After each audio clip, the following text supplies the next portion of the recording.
Welcome to the special edition of Daily World TV. I'm Ajit Chak and I'm your host for the day, and sitting with us here is Cal Koff, who's our expert for the day.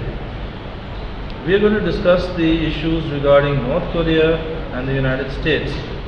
As we are well aware, tensions are rising in Asia because the United States has sent a very strong, heavily armed armada towards North Korea, and North Korea plans to conduct a nuclear test as well.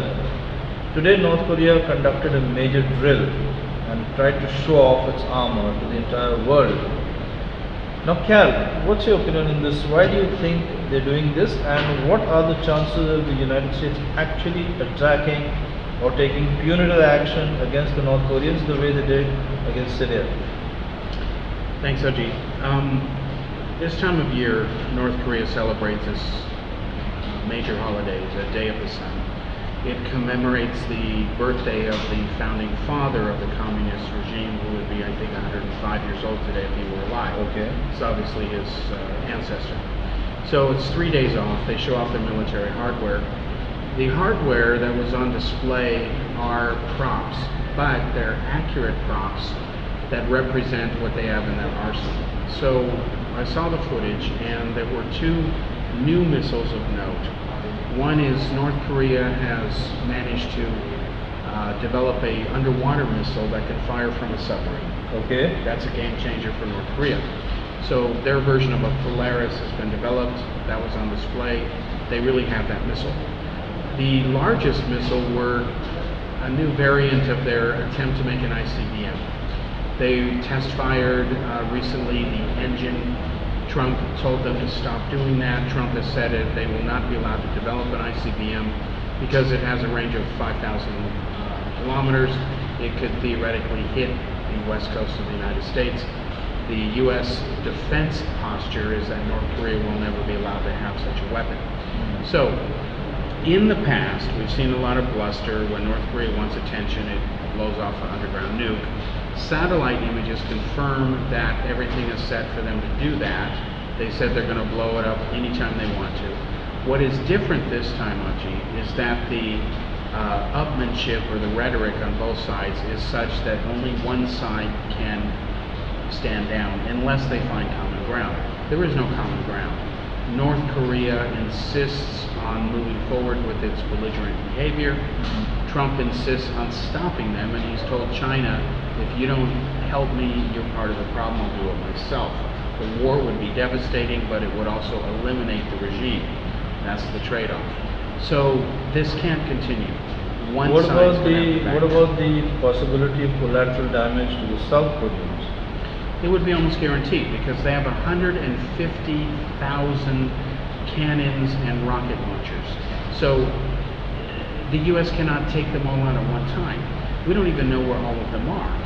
And about a third of them are armed with chemical weapons. This is sarin nerve gas, VX nerve gas, mustard gas. Sale would be inflicted with thousands of casualties. Another thing North Korea has done, which the media has not really talked about, is they have recently, as of a few hours ago, 4 hours ago, I read the reports straight from the Korean media, they have been broadcasting coded signals now to South Korea. You remember how the BBC used to broadcast coded messages into Germany to spies? Well, now they've changed the codes, and there are spies in South Korea. So this is either a stunt or a message telling their operatives, get ready.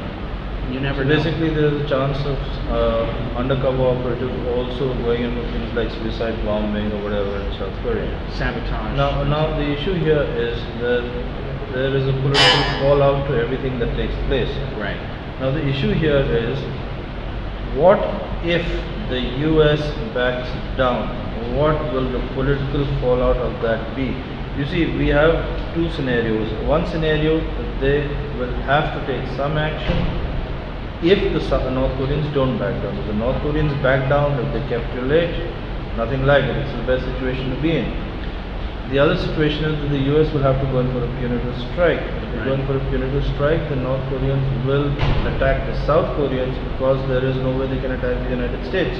Right. And there will be a lot of South Korean deaths. Right.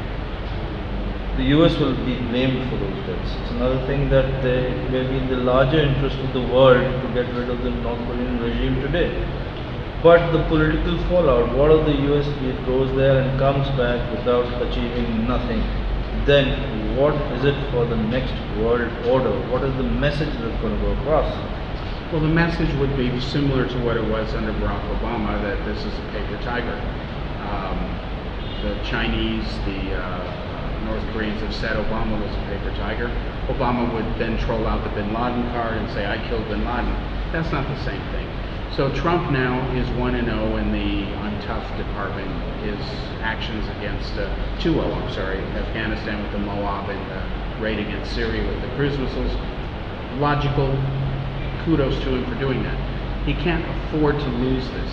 Otherwise, North Korea can do what it wants, which is the worst scenario, because a dictator who has weapons of mass destruction, who doesn't care about using them, that's a world threat.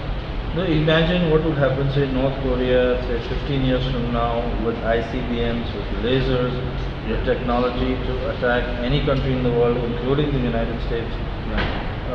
What do you think a North Korea with that kind of capacity and capability, what kind of role would it play in world politics? Well, it has, in order to, it can either be a good guy or bad guy. It chooses to be a bad guy. So you have to stop North Korea right now, as it's on the cusp of joining the elite club of ICBM holders. You know, Pakistan's going to be the next country to join that club, thanks to China arming Pakistan and helping them make ICBMs just to punk India. So that's that's 2 or 3 years away. But North Korea must be stopped now, because they've got the engine going. The navigation system needs to be worked out.